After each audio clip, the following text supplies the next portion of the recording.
सुद्धा याच्यामध्ये की आंदोलन करत होतं, आंदोलन करण्याचा अधिकार सगळ्यांचा आहे.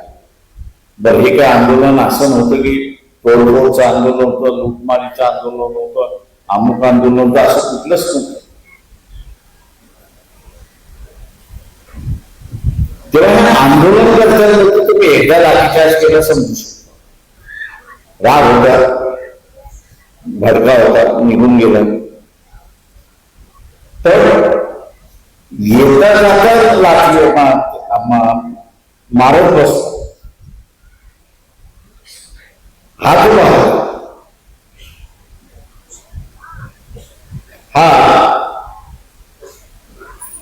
मनातला कुठला तरी राग शिल्लक राहिलेला आहे, अशी असतात परिस्थिती.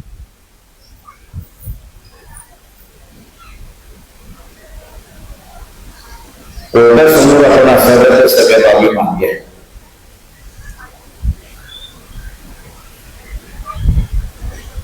आणि कोर्टाने सुद्धा, औरंगाबादच्या हायकोर्टाने सुद्धा निकाल देताना असं म्हटलं की आतापर्यंत असताना जेवढे काही आम्ही निकाल दिलेले आहेत, सुप्रीम कोर्टाने सुद्धा निकाल दिलेले आहे. याच्यामध्ये दोन गोष्टी वेगळ्या आहेत आणि म्हणून आम्हाला नव्यानं निर्णय द्यावा लागतो. आणि त्या निर्णयाला अनुसरून असणारा त्यांनी दिला आणि सोमनाथ सूर्यवंशीच्या आईची जी कंप्लेंट आहे, तिने जो असणारा अर्ज दाखल केलेला आहे पोलीस 20 तारखेला, तो आधार धरून एफआयआर दाखल करणार.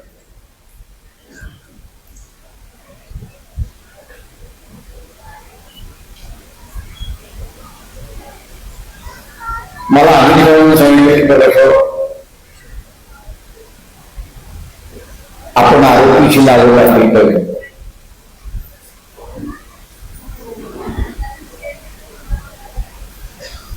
मी त्यांना म्हटलं की जो अर्धवट कायदा आहे त्या अर्धवट कायद्यामध्ये ज्या मॅजिस्ट्रेटच्या हद्दीमध्ये कस्टोडियल डेथ होतं, त्याच्यावरती जबाबदारी दिलेली आहे की त्यांनी पहिल्यांदा हा नैसर्गिक मृत्यू आहे की अनैसर्गिक मृत्यू आहे याचा त्यांनी असणारा शोध घ्यावा. आणि एकदा लक्षात आलं मॅजिस्ट्रेटच्या की हे असणारा अनैसर्गिक मृत्यू आहे, तर मग ह्या अनैसर्गिक मृत्यूला जबाबदार कोण कोण आहे याच वर का म्हणता येणार नाही किंवा सखोल चौकशी न करता सुदृढ दर्शनी जे दिसतंय ते त्यांनी प्रिलिमिनरी इन्क्वायरी करून नमूद करून त्यांनी असं दाखल करायचं.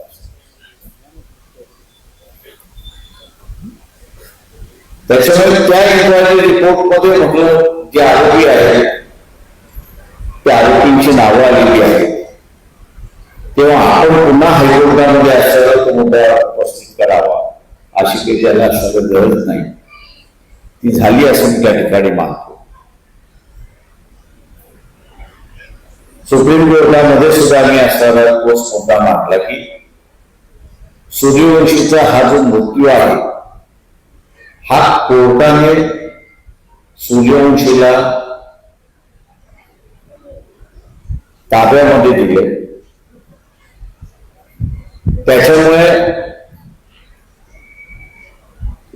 त्याच्या आयुष्याची पूर्ण जबाबदारी ज्याच्या सुरक्षितेची जबाबदारी त्याला सोडत नाही तोपर्यंत ही कोर्टाची.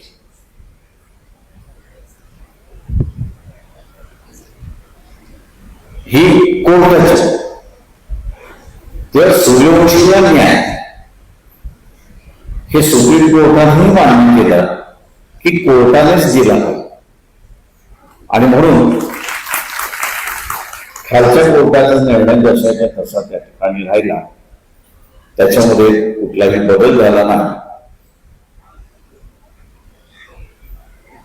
त्यानंतरच्या असणाऱ्या ज्या काही घटना घडल्या त्या आपल्यासमोर एसआयटी स्थापन करण्यात आलेली आहे. त्याच्यामध्ये असणाऱ्या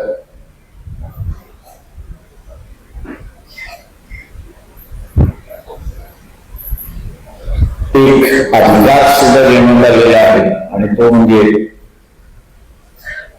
ही इन्क्वायरी चालत असताना एसआयटी बरोबर काम करते की न करते.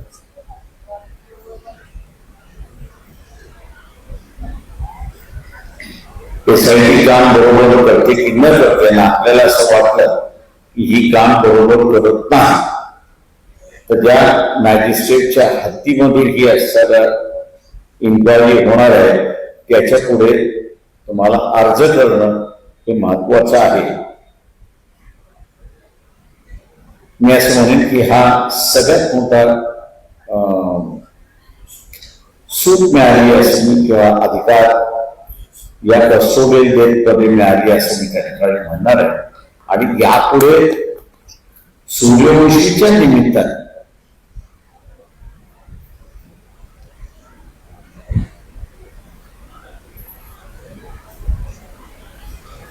जे 1800 कस्टोडियल डेथ झाले त्यांना न्यायच मिळाला नाही,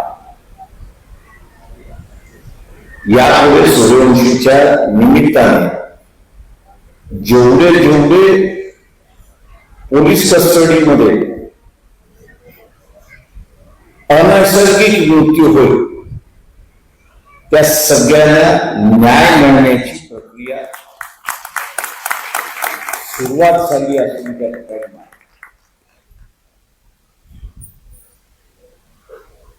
आणि यापुढे मी असणारी जी अपेक्षा ही आहे की कस्टडीमध्ये असताना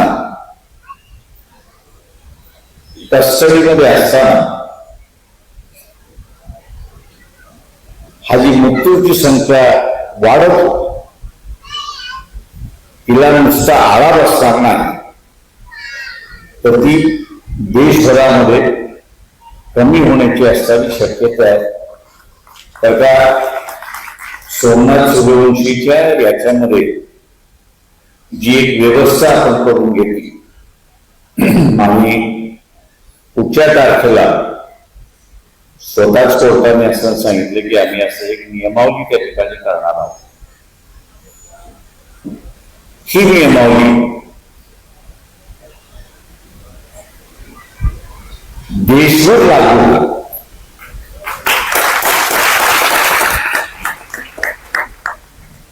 आणि प्रत्येक वेळेस ती लागू होत असताना सोमनाथ सूर्यवंशीच्या केसमधली नियमावली आहे अशा रीतीने तिचा असणारा उल्लेख त्या ठिकाणी केला जाईल.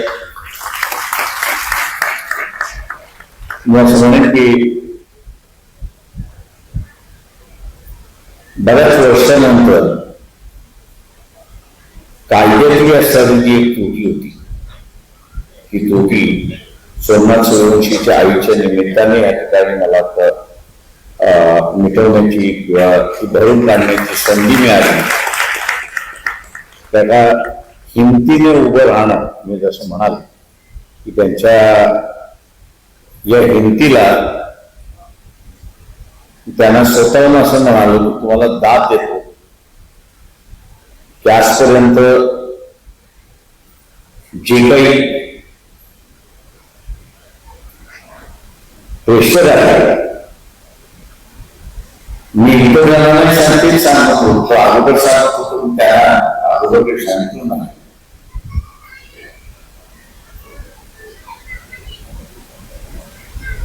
की सरकारने एखाद्याला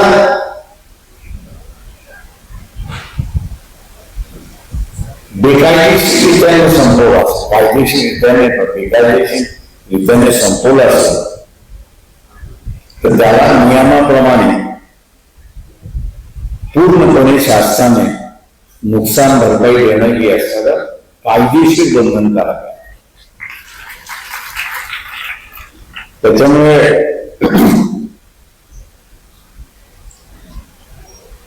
त्यांनी फक्त 10 लाखाचाच उल्लेख केला या ठिकाणी.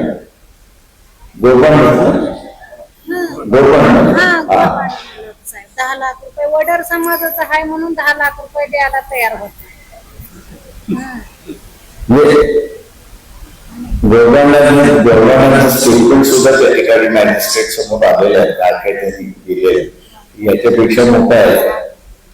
पण मी जे म्हणतो की ते त्यांनी असं सगळं नाकारून हिंमत जी दाखवली ती हिंमत मला आपण सगळ्यांनी दाद दिली पाहिजे. आणि त्याच्याच बरोबर पोलिसाला काहीच घाबरण्याची गरज नाही.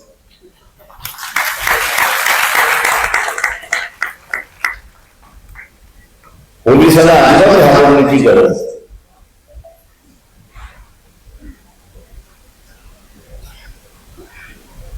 तर तुम्ही कुठलाही पोलीस अधिकारी कोर्टात फक्त येऊन थांबा, त्याला कोर्टाने आवाज जरी दिला तो नुसताच आवाज येत नाही तर घामा होऊन झालेला.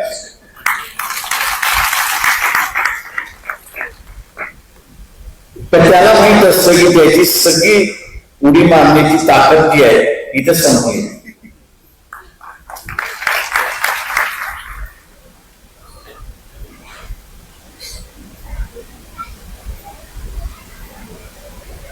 आणि म्हणून मी असं म्हणून या ठिकाणी की वंचितांचा जो वर्ग आहे या वंचितांच्या वर्गावरती असणारा पोलिसाचा अत्याचार हा फार मोठ्या प्रमाणात चाललेला असतो. लढण्याची आपण असं हिंमत त्या ठिकाणी ठेवत नाही. तर महिना झाला, 2 महिने झाले, किती दिवस आपण लढायचं असं आपलं चाललेलं असतं.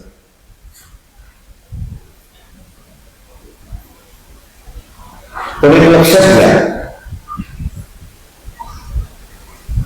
की एखादी केस याच शेवटपर्यंत तुम्ही असणारा लढा घेऊन घ्या.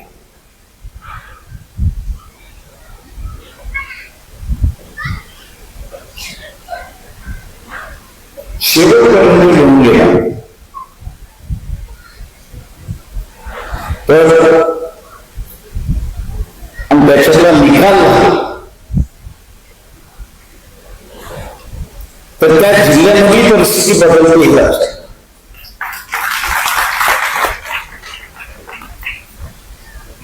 आता बीड जिल्हा आपण बघितला असेल तर बीड जिल्ह्यामध्ये असणारा वंचितांच्या केसेस चालत नाही, ते आता संवर्धनांच्या केसेस चालले. तर तिथेही एक 3 प्रकरणं अशी होती की ज्याच्यामध्ये आरोपींना असणारं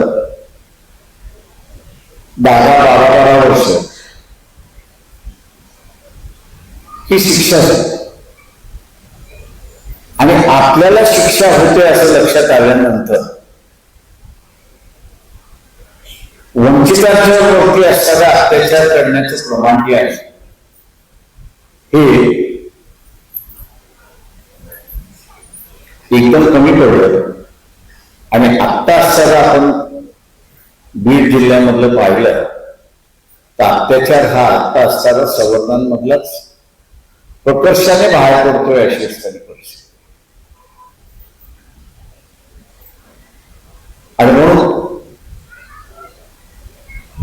हा बदलाचा जो परिणाम ज्याला आपण म्हणतो त्याला वचक ज्याला आपण म्हणतो तो वचक बसवणं हा आपली असणारी जबाबदारी अशी असणारी परिस्थिती आहे. मी असं म्हणत नाही की अनिलच्या असणाऱ्या काही ना काहीतरी चालत असतं तसं हेच तसं चालत होतं किंवा मला सत्कार करायचा आपण ते कशाचं अनिलने म्हटलं कशाचा सत्कार नाही तो म्हटलं तर पहिल्यांदा असं झालंय की पोलिसाला आम्ही आतमध्ये टाकतो.